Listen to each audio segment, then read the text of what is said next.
I was fixing the pipes in my neighbor's basement. Then she asked that question. The pipe burst at 2:17 in the morning, but the sound that woke me wasn't the rushing water. It was my neighbor screaming. I ran across the yard in the freezing rain, expecting to find a flooded basement and a broken pipe. Instead, I found Sarah standing barefoot on the basement stairs, shaking so badly she could barely hold her phone. Water was pouring from the ceiling, boxes were floating across the floor, and in the middle of all that chaos, she kept staring at one small wooden trunk as if her entire life were trapped inside it. I didn't know then that repairing her plumbing would be easy compared to repairing what had broken inside her. And I certainly didn't know that before sunrise, Sarah would ask me one question that would change both our lives.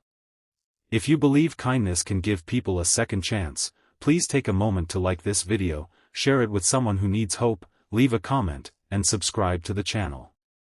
Sometimes the smallest act of kindness becomes the beginning of someone's greatest turning point.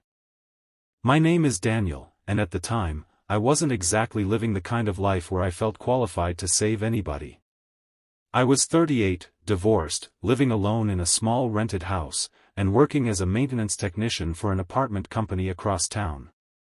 My hands were almost always dirty, my work boots were almost always worn out, and my bank account seemed permanently allergic to good news.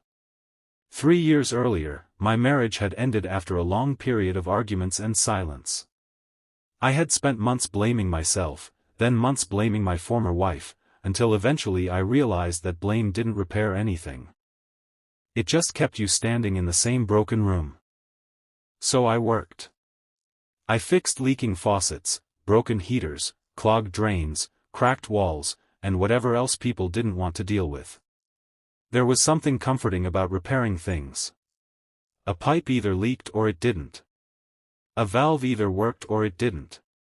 A broken machine never pretended it wasn't broken. People were harder.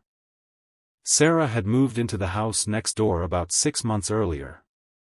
She was quiet, polite, and kept mostly to herself. I knew she worked at a local elementary school because I occasionally saw her leaving early in the morning carrying stacks of folders. She had a little girl named Emma who was about 8 years old, but I hadn't seen the child in several weeks. At first, I assumed they had gone to visit family. Then one afternoon, I noticed Sarah unloading groceries alone. I wanted to ask if everything was okay, but I didn't. Sometimes people don't need questions. They need space. That night, however, space was the last thing she had. The basement looked like a disaster zone. Water covered nearly the entire floor, soaking cardboard boxes and ruining furniture. I immediately shut off the main valve and climbed into the mess with a flashlight between my teeth. The burst had happened behind an old section of drywall, and the pipe was corroded almost completely through. Sarah stood at the top of the stairs watching me. She kept apologizing. She apologized for calling so late. She apologized for the mess. She apologized for not knowing where the shut-off valve was. She apologized for everything except the one thing she clearly wanted to talk about. I told her none of it mattered and that we'd deal with the water first. For the next 2 hours, I worked. I cut away the damaged pipe, replaced the broken section, tightened the fittings, tested the pressure, and slowly started pumping the standing water out. Sarah brought towels and buckets. Every few minutes, she would glance toward that wooden trunk. Eventually I noticed it too. It was old, scratched, and stained with water.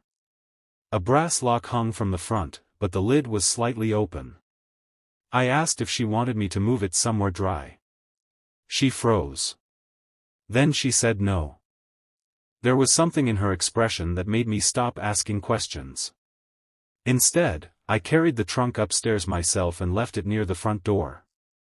When I returned to the basement, I noticed a photograph floating beneath a shelf. I picked it up. It showed Sarah smiling beside a little girl. Emma. Sarah looked completely different in that photograph. Younger. Lighter. Happy. But what caught my attention was the date written on the back. 8 months earlier. I didn't mention it. Around 4:30 in the morning, the basement was finally under control. The floor was wet but no longer flooding, and the emergency repair was holding. I was exhausted, soaked from the knees down, and ready to go home. Sarah stood in the kitchen making coffee. Neither of us said much. She placed a mug in front of me and sat across the table. For the first time since I had known her, she looked directly at me. Her eyes were red. She asked me if I had ever lost someone. I didn't know how to answer. I thought about my father, who had died when I was 26. I thought about my marriage. I thought about the child my former wife and I had planned to have but never did. I told her yes. She stared at her coffee for a long time.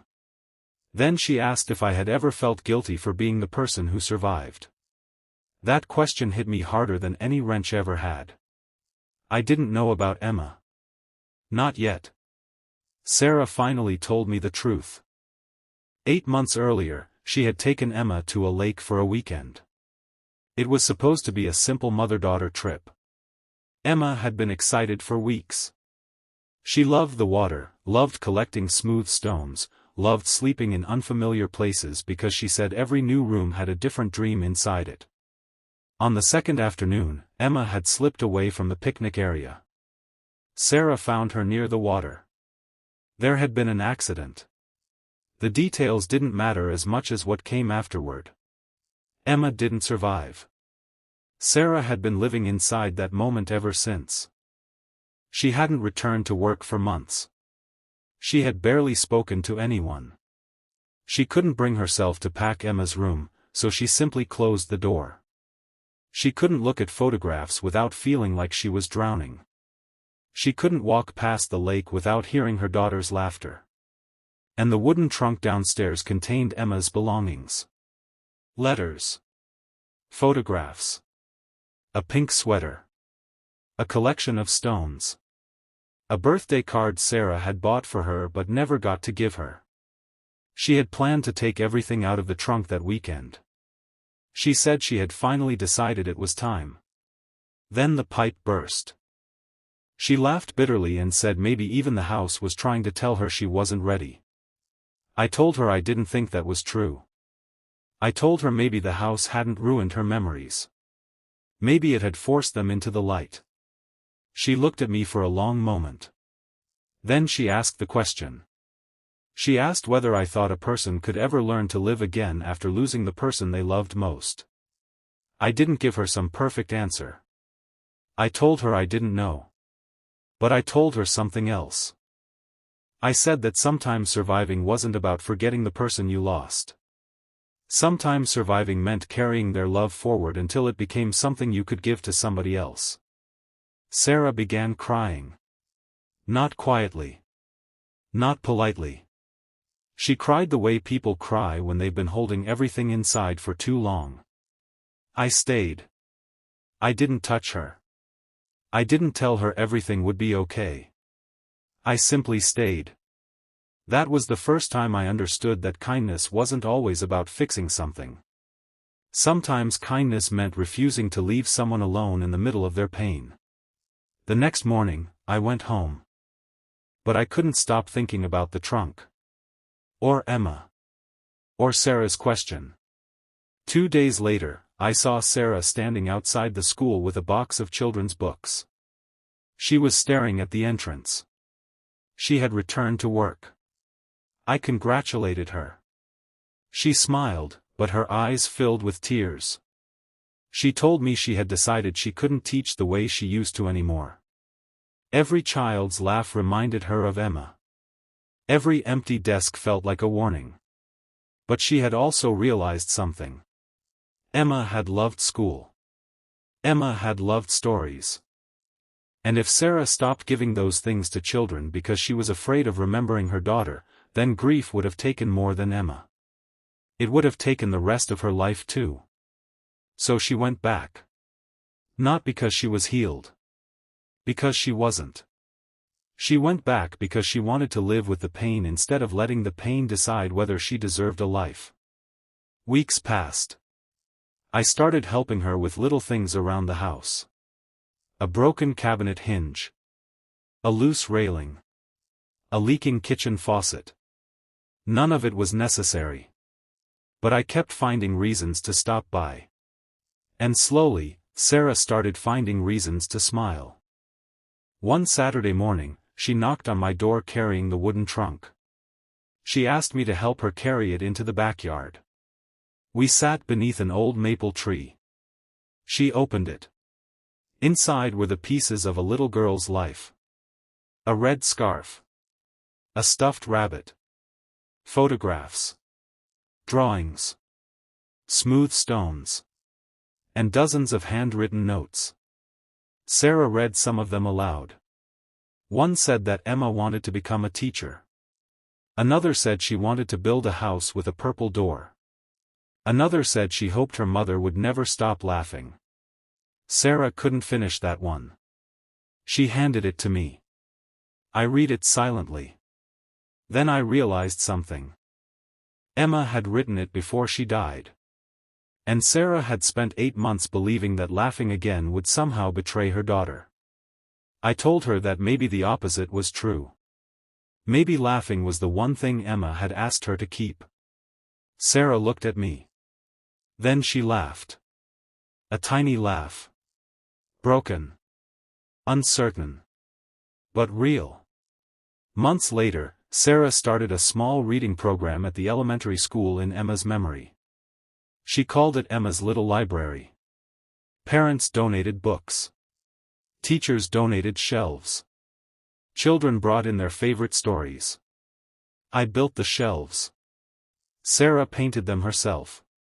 She chose purple. The same color Emma had wanted for her imaginary house. On the opening day, dozens of children gathered around the shelves. Sarah stood in the corner watching them. She cried.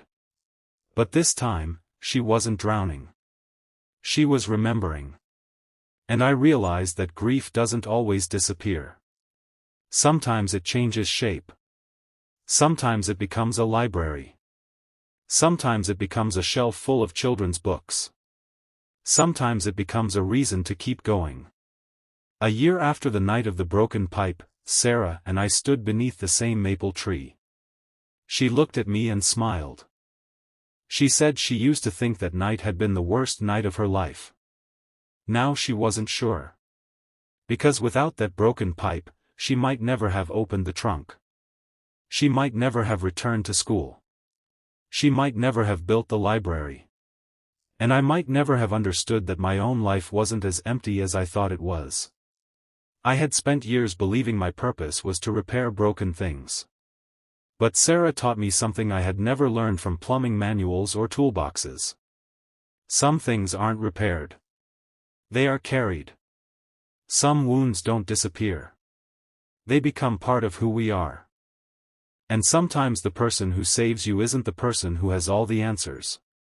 Sometimes they're simply the person who stays when everyone else has gone. Sarah never stopped missing Emma. Neither of us expected her to. But she started living again. And somehow, so did I. If this story touched your heart, please like the video, share it with someone who may be quietly struggling, and subscribe to the channel. Your support helps stories like this reach people who might need a little hope tonight. And before the story ends, I want you to leave one special comment. Kindness means staying. Because you never know what someone is carrying behind a closed door. You may think you're only fixing a pipe. You may think you're only holding a door open. You may think you're only listening for 5 extra minutes. But to someone standing at the edge of their darkest night, that small act might be the reason they decide to keep going. And sometimes, the most important thing you can repair isn't a broken house. It's a broken heart. And sometimes, without even realizing it, while you're trying to save someone else, you finally save yourself.